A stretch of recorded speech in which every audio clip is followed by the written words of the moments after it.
In this video, I'm gonna be talking about how to play Phasmophobia alone. It's a very easy process, so make sure to follow along. While Phasmophobia is primarily designed as a cooperative multiplayer game, it is entirely possible and can be quite a unique and intense challenge to play alone. So I'm gonna give you a general breakdown and a guide on how to approach Phasmophobia solo.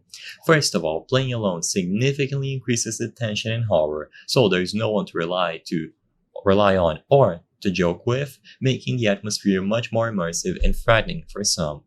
Sound is a vital element in Phasmophobia, so you should always be wearing headphones, which will help you pinpoint ghost sounds, activity, and even the direction of a hunt with much more effectivity.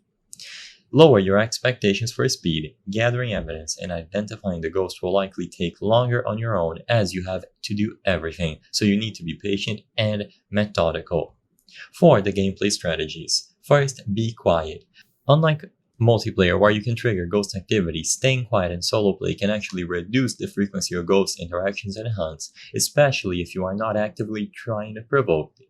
So only speak when using the spirit box or cursed possessions. Methodically check every room, so always explore the rooms in order so you have a plan on how to best tackle them. Check each room for signs of the ghost and use your thermometer to find cold spots, the EMF reader for activity, and listen for any unusual sounds. Prioritize finding the ghost room. The ghost tends to be most active in its designated room. Identifying this early will help you focus your investigation and equipment placement, so look for consistent EMF readings, temperature drops, or paranormal activity. Once you find the potential ghost room, place your equipment to gather evidence. For example, set up a video camera with night vision to look for ghost orbs, place the ghost writing book, and turn on the DOTS projector. Utilize sound cues, know your hiding spots, and manage your sanity. By applying all of this, you will be able to be more effective at playing Phasmophobia solo. Some maps will be very hard, so keep that in mind.